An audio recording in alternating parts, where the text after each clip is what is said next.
The old man's eyes were the color of the shallow sea, faded by years and sun, but still holding a quiet, restless energy. He sat on the weathered porch swing, a cup of steaming coffee cradled in his gnarled hands, watching the morning mist rise from the fields. It was a ritual, as much a part of his day as the slow, deep breaths he took, tasting the cool air. His name was Elias Thorne, and for 80 years this land had been his world. But today, there was a tremor in his hands that wasn't from the cold, a knot of anxiety in his stomach that the coffee couldn't dissolve. Today was the day the letter would come. He'd spent a lifetime building a legacy, not of grand monuments or sprawling empires, but of soil and sweat, of seasons marked by planting and harvest, of a life lived in rhythm with the earth. Thorne Farm was more than just land.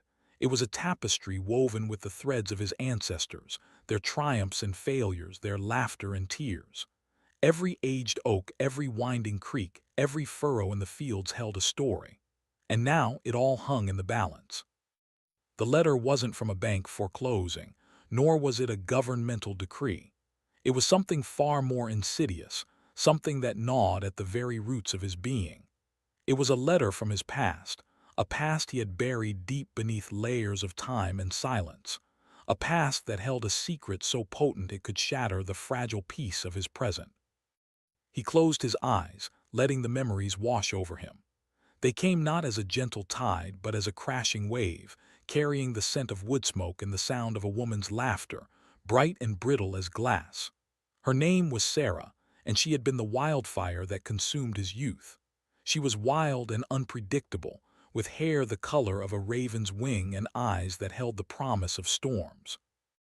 They had loved with a ferocity that bordered on madness, a love that burned bright and fast, leaving behind only ashes and regret. Sarah had left him decades ago, vanishing into the night like a wisp of smoke, leaving behind only a note scrawled in her hurried script, and a void in his heart that had never truly filled. He had married later, a good woman named Clara, steady and gentle as a summer breeze, and together they had raised a family, built a life on the solid foundation of the farm. But Sarah, and the secret she carried, had always been a ghost in the shadows, a silent whisper in the wind. The sound of a car engine approaching snapped him back to the present. He opened his eyes, his heart pounding against his ribs like a trapped bird.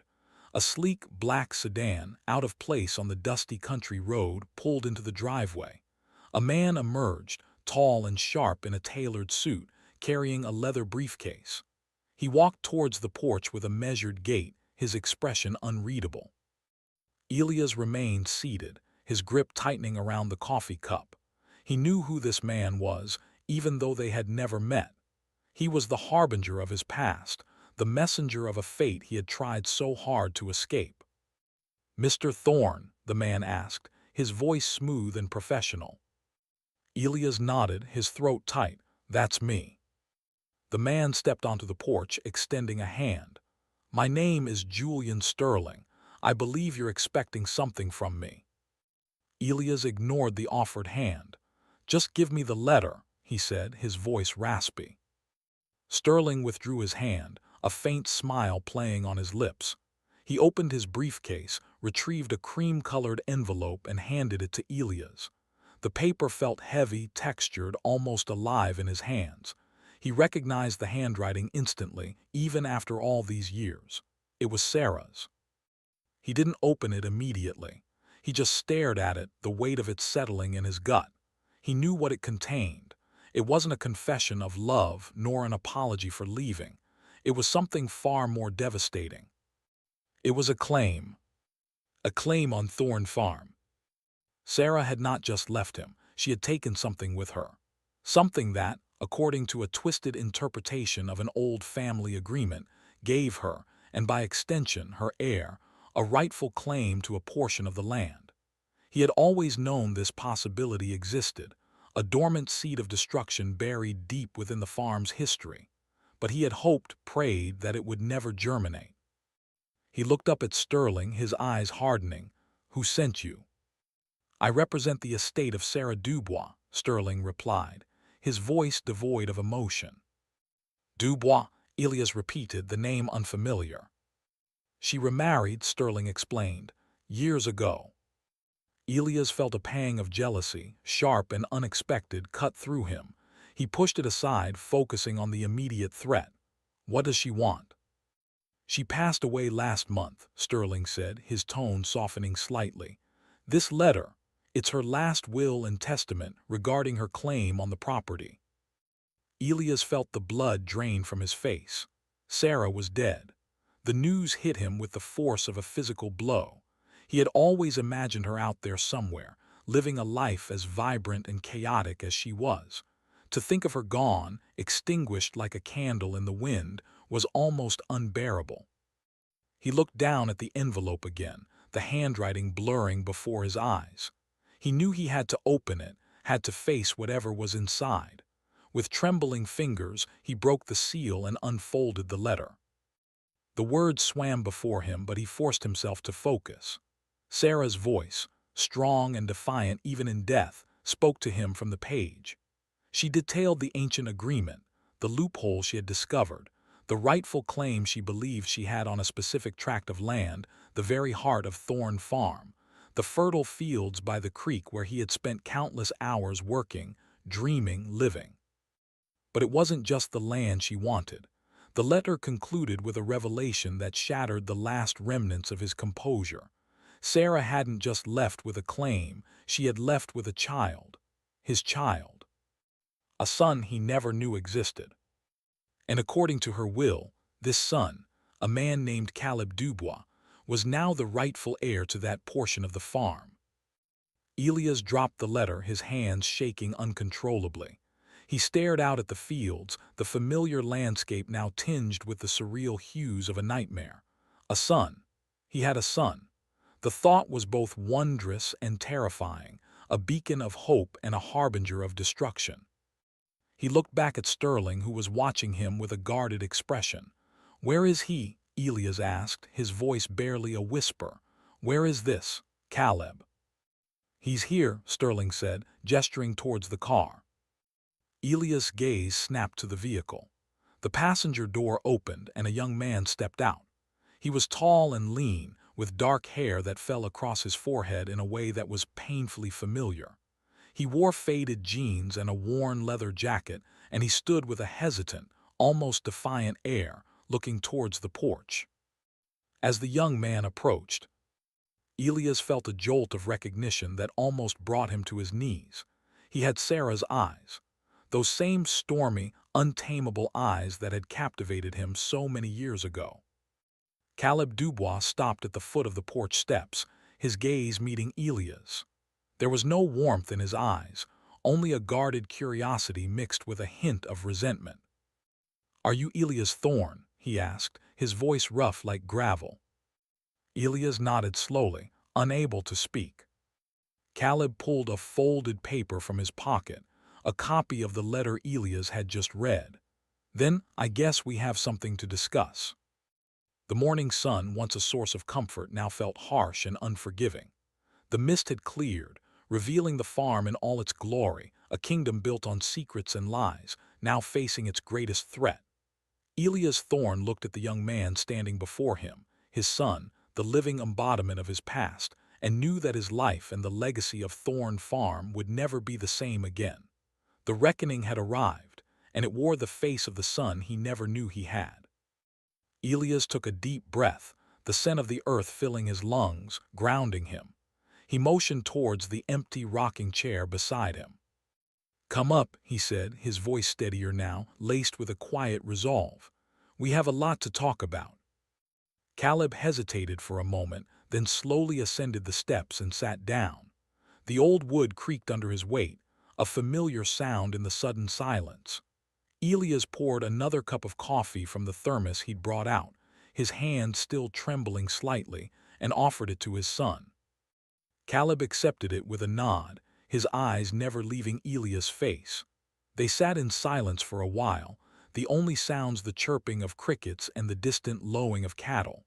The tension between them was palpable, a thick fog of unanswered questions and unspoken emotions. Finally, Elias spoke, his gaze fixed on the horizon. "She never told me," he said, the words heavy with regret. never gave me a chance to know you." Caleb took a sip of the coffee, his expression hardening. "She had her reasons." "I'm sure she did," Elias replied, a bitter edge to his voice. "Sarah always had reasons."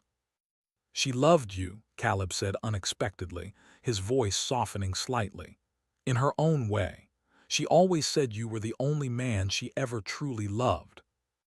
Elias felt a lump form in his throat. To hear those words after all these years, from the son he never knew, was a bittersweet balm on an old wound. "And yet she left," Elias whispered, more to himself than to Caleb. "She said the farm was your true love," Caleb said, his eyes scanning the sprawling fields. "That she couldn't compete with the land." Elias winced.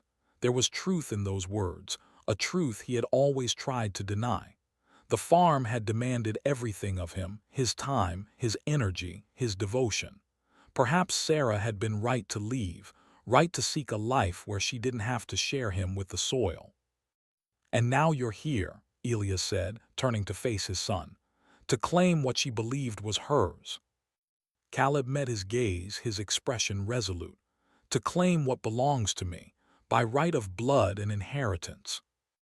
Elias nodded slowly. He couldn't deny the boy's claim, not with Sarah's will and the ancient agreement staring him in the face. But the thought of carving up the farm, of losing the land by the creek, was like tearing a piece of his own soul. "It's not just land, Caleb," Elias said, his voice filled with passion. "It's history, it's legacy, it's my life's work." "And it's my heritage too," Caleb countered, his voice rising slightly. "Whatever my mother felt for you, she was a part of this place, and so am I." They stared at each other, two men bound by blood and divided by a lifetime of secrets. Elias saw in Caleb the same fire, the same stubborn streak that had defined Sarah. But he also saw something else, a longing, a yearning for connection, for a place to belong. "Tell me about yourself, Caleb," Elias said, shifting gears. "Who are you beyond Sarah's son and the heir to a piece of land?" Caleb seemed surprised by the question. He hesitated, then began to speak, slowly at first, then with more confidence. He talked about his life with Sarah, a life that had been vibrant and nomadic, filled with art and music and a constant searching for something he couldn't quite define. He talked about his own struggles, his passion for environmental science, his dream of finding a way to live in harmony with the earth, not just taking from it, but giving back. As Caleb spoke, Elias listened with growing interest. He saw glimpses of himself in the young man, the same deep respect for nature, the same desire to build something lasting. He also saw the influence of Sarah, the artistic sensibility, the restless spirit. When Caleb finished, a silence fell between them, but it was different this time. It was less charged, less hostile. It was a silence born of understanding, of shared ground discovered amidst the wreckage of the past. Elias looked out at the fields again, the land by the creek glistening in the morning sun. He knew what he had to do. It wouldn't be easy, and it would require a sacrifice he wasn't sure he was ready to make. But looking at Caleb, seeing the potential in his eyes, he knew it was the only way. "The land by the creek," Elias said, his voice firm. "It's the heart of the farm, the most fertile soil, the best water source." Caleb nodded, his expression wary. "It's also the place where I feel most connected to everything," Elias continued, his voice thick with emotion. "To the past, to the future, to the land itself." He paused, taking a deep breath. "If you take that land, Caleb, you take a part of me." Caleb remained silent, his eyes fixed on Elias.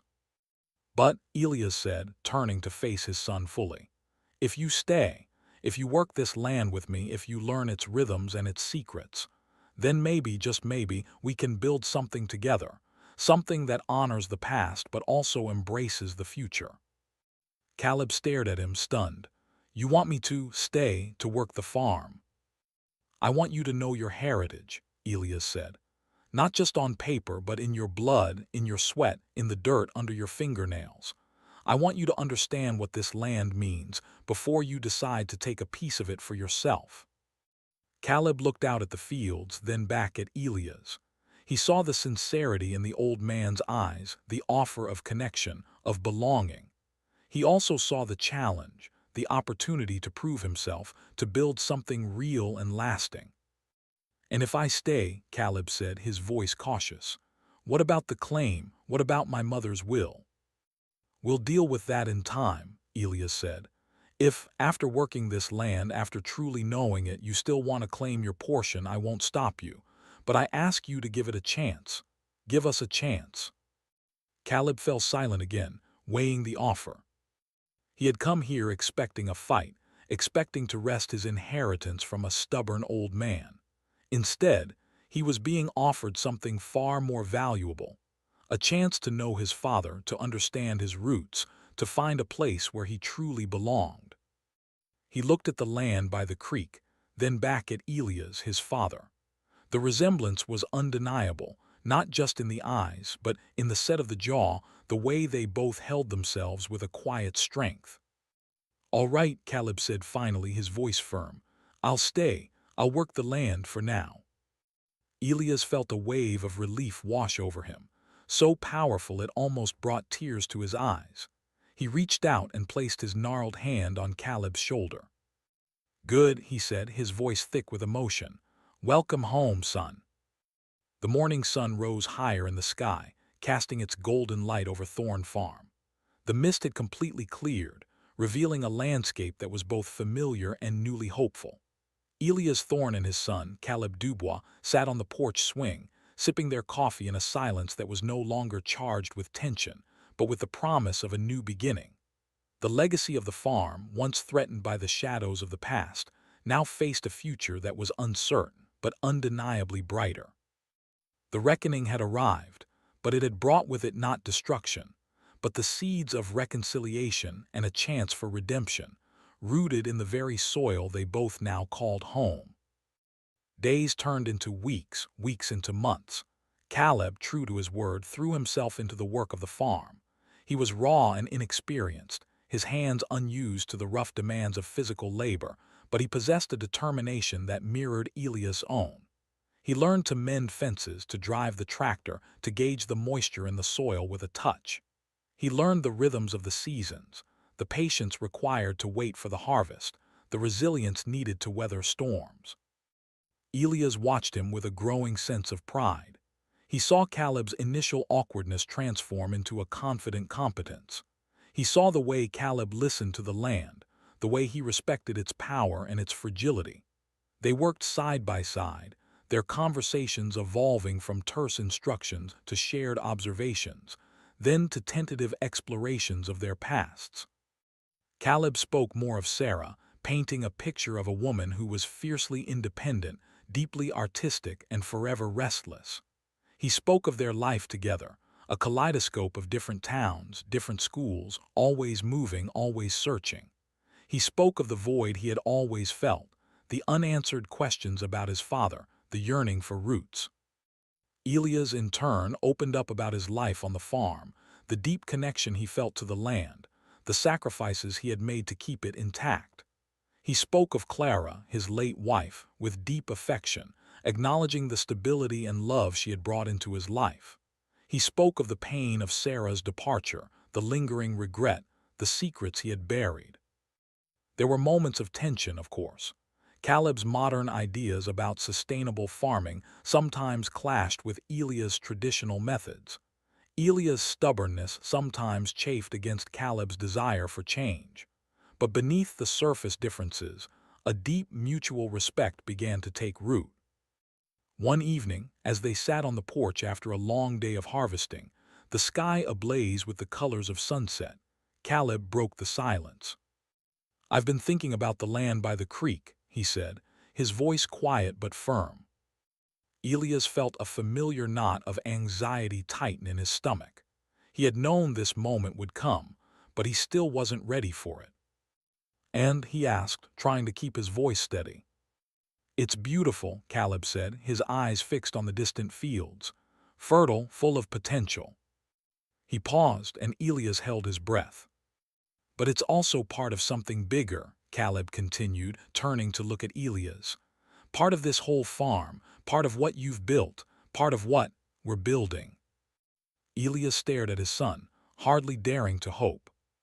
"I don't want to divide it," Caleb said, his voice clear and resolute. "I don't want to take my piece and walk away." Elias felt the weight of the world lift from his shoulders. Tears welled up in his eyes, spilling down his weathered cheeks. "Caleb," he whispered, his voice choked with emotion. "But I do want to be a part of it," Caleb said, his gaze unwavering.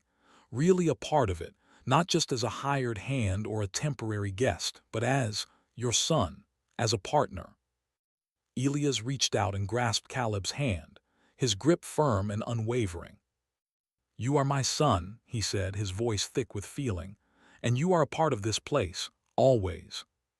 He took a deep breath, then spoke the words he had been pondering for weeks. "I want to change my will, Caleb. I want to leave the farm to you, all of it." Caleb stared at him, stunned. "All of it, but what about?" "There's no one else," Elias said softly. "Clara and I, we never had children. You are my only heir." He paused, looking out at the land he loved so dearly. "I built this place, Caleb. I poured my life into it, but I can't take it with me, and there's no one I'd rather leave it to than you." Caleb was silent for a long moment, overwhelmed by the magnitude of Elias' offer. He looked at the farm, at the legacy that was being entrusted to him. He felt a deep sense of responsibility, but also a profound sense of belonging. "Thank you," he said finally, his voice husky. "Thank you, Dad." The word hung in the air, simple and profound, bridging the chasm of years and secrets. Elias squeezed Caleb's hand tighter, a silent acknowledgement of the bond that had finally been forged between them. The sun dipped below the horizon, casting long shadows across the fields. The air cooled, and the first stars began to twinkle in the darkening sky. Elias Thorne and his son, Caleb Dubois, sat on the porch swing, two men united by blood, by land, and by a newfound love. The reckoning was over, replaced by a reconciliation that was deeper and more meaningful than either of them could have ever imagined. The legacy of Thorne Farm was secure, passing from one generation to the next, not through a legal claim born of bitterness, but through a bond of family forged in the fires of the past and nurtured by the promise of the future. And as the night deepened, and the sounds of the farm settled into a peaceful rhythm, Elias knew that Sarah, wherever she was, would be smiling. Her wild, restless spirit had finally found a home, living on in the son she had raised and the land she had loved, united at last in a legacy that would endure long after they were both gone.